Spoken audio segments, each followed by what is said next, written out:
Let us discuss the blood vessels now. What are these blood vessels? These blood vessels are basically branched tubes that extend from the heart to all the parts of your body. So these are the branched tubes that extend from the heart to all the parts of your body. So generally we have three kinds of blood vessels that we are going to discuss. We have artery, vein and a capillary, right? We have artery, vein and capillary. So let's discuss artery first. Now artery actually carries the blood from the heart to all the parts of your body. It is going to carry blood from heart to all the parts of your body. If you look at its structure, then you will see that it has thick muscular walls. So this extends from here to here, right? So it has thick muscular walls. When you see vein, vein is going to carry blood from all the organs of your body to the heart. So it is opposite, right? So artery is carrying blood from the heart to all the organs of your body, while vein is going to carry blood from all the organs to the heart, right? When you look at their structures, then artery has thick muscular walls, while when you look at the structure of vein, then vein has thin muscular wall. What does vein has? Vein has thin muscular wall. So artery has a thick muscular wall and vein has thin muscular wall.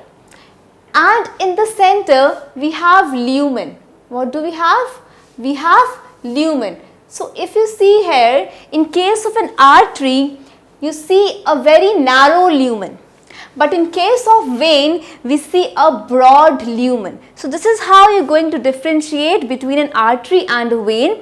Artery has thick muscular walls and the vein has thin muscular wall. In case of an artery, we have a narrow lumen, but in case of a vein, we have a wider lumen. Now when you look over here, you can also see that we have these different layers, right? The innermost layer in both these cases is what it is known as endothelium. It is known as endothelium. Then the outermost layer, which is actually made up of the connective tissue, it is what? It is the muscle layer, which is made up of connective tissue. Then we have this layer, right? This layer is made up of smooth muscles. It is made up of smooth muscles and elastic fibers. Smooth muscles and elastic fibers, right? So this is how you are going to have a brief idea about the structure of an artery and a vein. So what are the differences? We have seen that in case of an artery, we have thick muscular walls, while in case of veins, we have thin muscular walls, right? In this case, we have a narrow lumen, but in case of a vein, we have a wider lumen.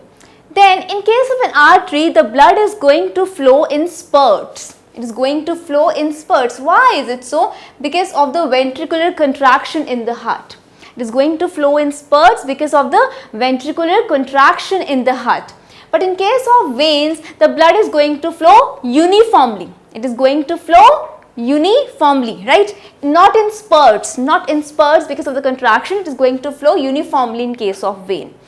Now in case of vein, we have thin pocket like walls, and these walls, they direct towards the heart. So when the blood is going to flow from the organs towards the heart, these walls are going to get closed so that there is no backflow of the blood. So in case of veins, we have small thin pocket like walls which are going to prevent the backflow of the blood. Then we have a capillary. Now this capillary is actually a 8 micrometer narrow tube. It is a 8 micrometer narrow tube which is composed of a single layer of squamous epithelial cells which we call as endothelium, right? So we just have a single layer of the squamous epithelial cells in case of the capillary. When we talk about the functions of capillary, then this capillary is going to help in, you can say, the diffusion of oxygen out in the intercellular fluid and the inward movement of CO2, right? So this helps in the diffusion of oxygen and carbon dioxide. So my main motive here is to teach you actually the structures, the basic structural differences that you see between these three types of blood vessels, that is an artery, a vein and a capillary. Just remember that artery is going to bring blood from all the body organs to the heart. No, it's not like that. It is going to take blood from the heart to all the body organs. While in case of a vein, it is going to bring blood from all the organs to the heart. And you see at the structure, arteries have thick muscular walls because it is going to, push blood to all the organs, so it needs thick muscular walls. These veins have thin muscular walls. Arteries have a narrow lumen, veins have a wider lumen, right? In arteries, the blood flows in spurts, right? Because of the contraction of the heart. Right, ventricular contraction especially. But in case of veins, the blood is going to flow uniformly. If you talk about capillaries, they actually form the network. Right? And this is actually a very small, narrow 8 micrometer long tube which is composed of a single layer of squamous epithelial cells which we call as endothelium.